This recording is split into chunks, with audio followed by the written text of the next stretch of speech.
Hello. I'd like to start today's discussion with the title of an article from climatecentral.org, stating that the last time CO2 levels were this high, humans did not exist.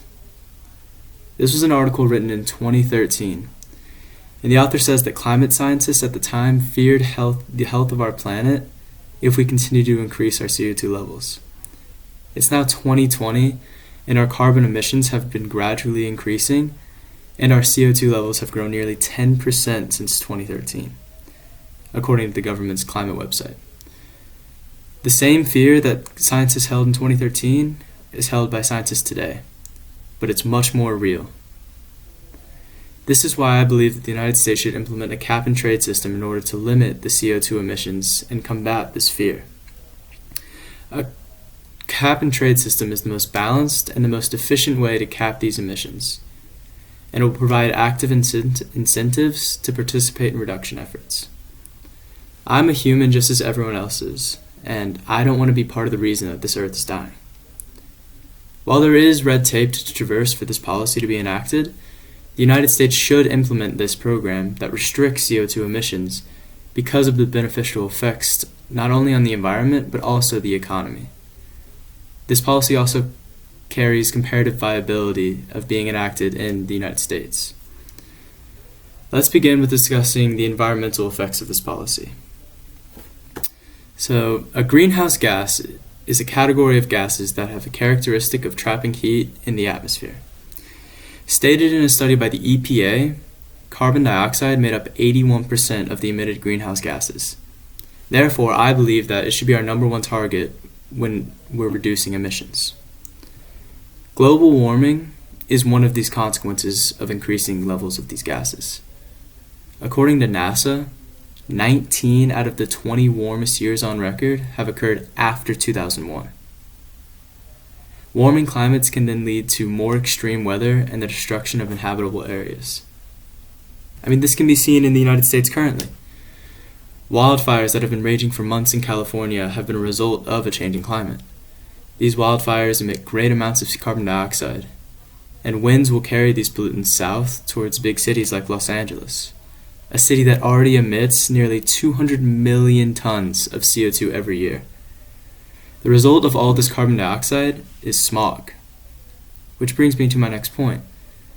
Another example of a negative environmental impact of CO2 are the negative implications on human health.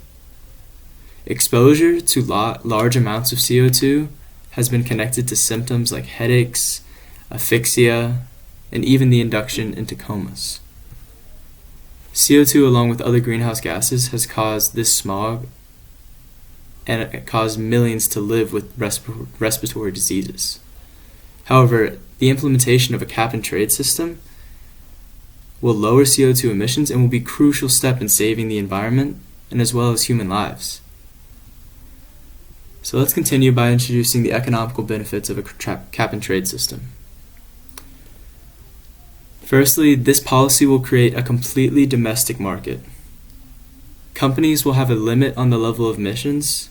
However, if they don't meet that quota, they'll be able to sell the rest of their limit to other companies in the United States. This ability to sell is another potential revenue stream for businesses, and this will provide incentives for these businesses to increase efforts in developing processes that will emit less CO2 over time. Compared to the subsidies provided by the government for renewable energy, incentives for trade allowances give businesses a greater ceiling for income, and they will be more motivated to act in reducing CO2 efforts. Businesses also will not necessarily need to change their complete supply of energy, which is very costly. Rather, they would only need to make their current operations more efficient. So now let's discuss the plausibility of this policy being enacted in the United States. So this policy is not foreign to the United States. There's already a system of cap and trade present. However, it's over the emissions of sulfur dioxide. Businesses have been able to develop methods to reduce their emissions of sulfur dioxide by almost half, and they've been successful in creating another market and trade allowances as well.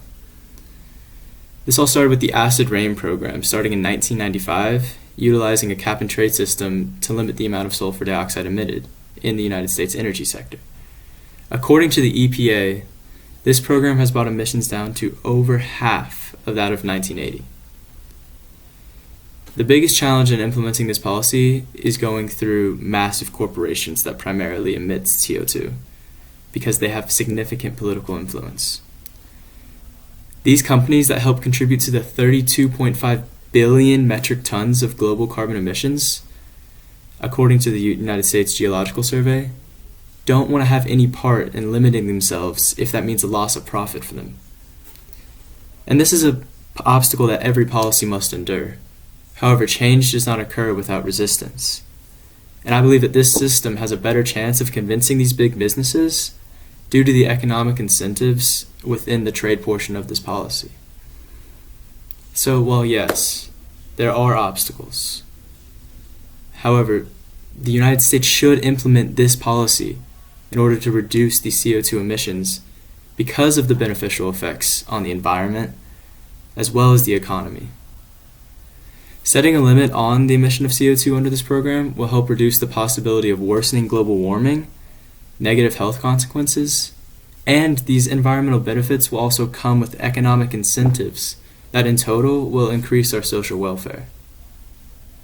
So this policy stands as the future for reducing the emission of CO2 into the atmosphere.